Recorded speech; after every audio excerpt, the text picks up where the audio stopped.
Hey everybody, welcome to Slash Bash, where today I am bringing you another Choosing Beggar Reddit video. If you want your daily dose of Reddit stories that aren't text-to-speech, then now's the time to subscribe and click on notifications. In our first story, a Choosing Beggar customer gets aggressive and tries to rob a Good Samaritan. Let's jump right in. I work at a popular chain pizza place known for having super cheap pizzas. We are located in a lower income area of town, but also near a small university, so the majority of our traffic is students and low-income families looking for a cheap meal. As a result, we tend to get a lot of drunk or stoned people. My boss has a strict policy about giving them any sort of handout because she explained they're like stray cats. If you feed them once, they never go away, and then they will come back the next day expecting free food again. This happened a few nights ago near closing. We only had a few employees left and only one customer, a college-aged girl, left in the lobby when this guy walks in. I can tell he's obviously on something. He looked like he had drank 37 cups of coffee because he was shaky and jittery, while at the same time looked super tired and spaced out. We occasionally get tweakers, and they usually don't cause any trouble, and are usually polite. Anyway, I'm the only one working the front when he walks in. The cast is me, the girl in the lobby, the tweaker, and my coworker. Hi, welcome to Pizza Place. How may I help you? I have $5. He holds up a crumpled bill. What can I get?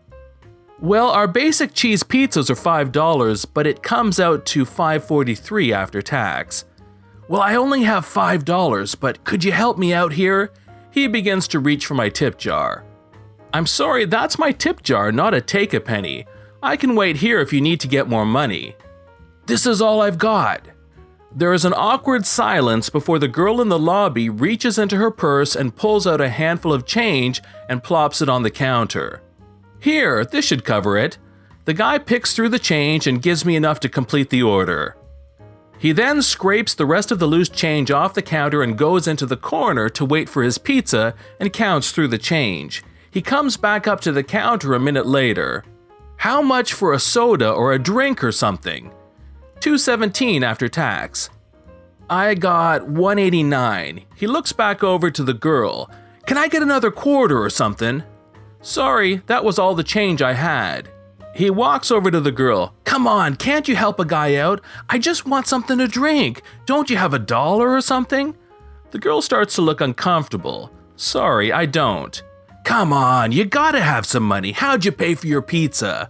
The Good Samaritan starts to back away. Please, come on, please. The guy then suddenly lunges for and grabs the girl's purse and attempts to wrestle it away from her. They struggle for a few seconds when the guy pushes her a bit and the girl screams. The noise brings my coworker out of the back. He's a pretty big and intimidating looking guy, and he comes running into the lobby. Hey, get off her! The guy takes one look at my coworker and bolts for the door. My coworker tries to catch him, but he is too fast and runs out the door and down the street before my coworker can get to him.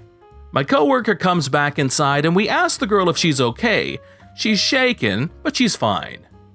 We call our manager and my coworker, my manager, the girl, and I decided not to call the cops because the guy was probably long gone and didn't do any real damage. We gave the girl some free sides and drinks, and my coworker and I walked her to her car. We haven't seen the guy since. Story number 2 shows us a choosing beggar mother who is just supposed to pick up a computer, but since she's there, she may as well demand a discount. I work at a small business shop that fixes cell phones, computers, and other various electronic devices. I manage and run the store by myself for the most part. The owner comes in every now and then to check up and help out a bit. A customer comes in and asks if we do work on MacBooks, which I reply, yes, we do. He explains that he broke the display on his MacBook and I could see it was pretty bad, fully cracked and barely any display showing up anymore. I told him there are a few options we can do for this. I could get a new replacement screen, pretty expensive for his model at the time, or I could order a used screen in various conditions from grade A to D, which is much cheaper. He explained he just needed it for school and didn't care much if it had some scratches, so we went through some listings of replacement screens and he chose one he was okay with. I told him this particular part was coming from the east coast of the US and would take about 5 to 7 business days, as this was on Friday and depending on the seller they might ship it right away. He agreed to the price and time frame of the order. He left his laptop and I placed the order. Monday comes and I get a call from the customer's mother, Choosing Beggar. "Hello, I would like to check the status of a MacBook repair." "Sure thing, can I get the ticket number?" "Sorry, I don't have the ticket number." "Do you know the name on the ticket?" "Yes, it's my son's name, so-and-so." "Sure thing. Yes, the part is still on order and will arrive later this week." "What? Why haven't you received it yet? It's been 3 days." "Sorry, but the order was just placed on Friday, and I told your son the order would take 5 to 7 business days, and he accepted the order." "Oh, fine. I'll call back later." Fast forward a few days to Thursday when the part comes in. I finish the repair and call the number on the ticket, which is Choosing Beggar's son. I tell him the MacBook is ready, and he says he will call his mother to pick it up, and she will be paying the remaining balance, to which I reply no problem. I'll have it ready for her. Choosing Beggar comes into the shop and asks to pick up the computer. "Sure thing, here it is. How would you like to pay for the remaining balance, cash or card?" "Can I get a discount?" "What for?" "My son had to leave back to college and I have to send the computer to him, which is going to cost a lot." "I'm sorry, but I can't just give you a discount because you have to ship the computer to your son." "Why not? You didn't have the computer ready on time." "Well, I had the computer ready within the time frame I provided to your son. He never told me he was leaving to college." "Well, I want a discount for the inconvenience." "Sorry, but I will not be giving a discount." "Then just give me back the computer then."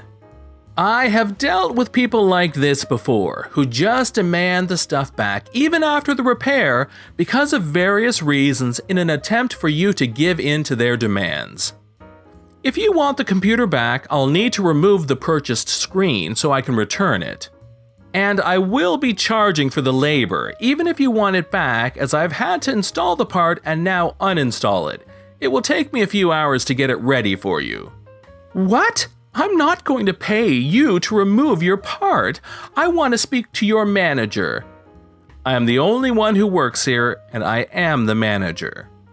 She just rolls her eyes and scoffs. "Fine, I'll pay the balance, but I'll be leaving a bad review on Yelp." Do as you wish. The good old review thread. We have a full 5-star rating on Yelp, which is a store rating website if anyone doesn't know, and are highly recommended in our community, so I wasn't worried at all about some bogus review. After Choosing Beggar had left, I called the owner and just warned him about the customer in case a review popped up. Me and him had a good laugh about the event.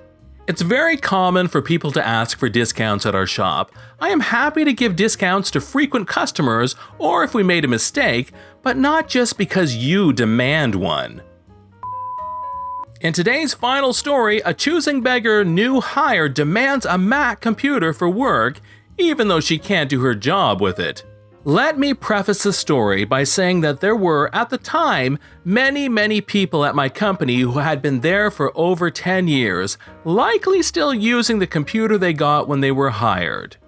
Many years ago, I worked as an IT tech at a post-production company. The company primarily used Windows PCs, and it was required for many roles at the company due to the software in use. One day, we hired a young woman as a receptionist. This is an entry-level position, and the position required the use of a Windows PC, as the software to answer the phones and manage phone calls was Windows only at the time. Basically, as soon as she was hired, she started asking for a Mac. I explained to her that we cannot get her a Mac, not only due to the fact that they were far too expensive, but that the software she needed to do her job doesn't even run on Mac. It seems either she didn't hear me or more likely she didn't care, because from then on, anytime there was an issue with her computer, she basically said, "See, I need a Mac." Her main issue was a font issue that, while it did make the text somewhat more uncomfortable to read, didn't make it illegible in any way.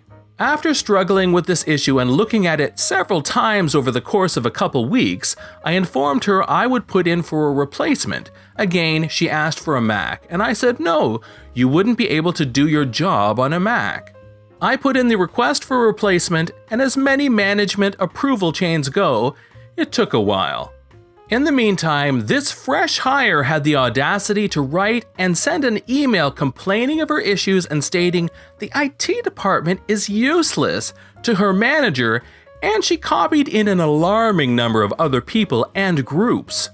I took the opportunity to forward this email to all the general managers and HR, since the IT department, at least when it came to desktop support, was me. That's it, for 700 people. She never apologized, but at least the constant nagging for a computer that not only cost far too much and wouldn't even allow her to do her job stopped. Apparently, someone talked to her. This has been John from Slash Bash. Thanks for watching. If you've enjoyed the video and want to see more of them, then please hit that subscribe button. We'd love for you to drop a like, share it with your friends, and we will see you in the next one.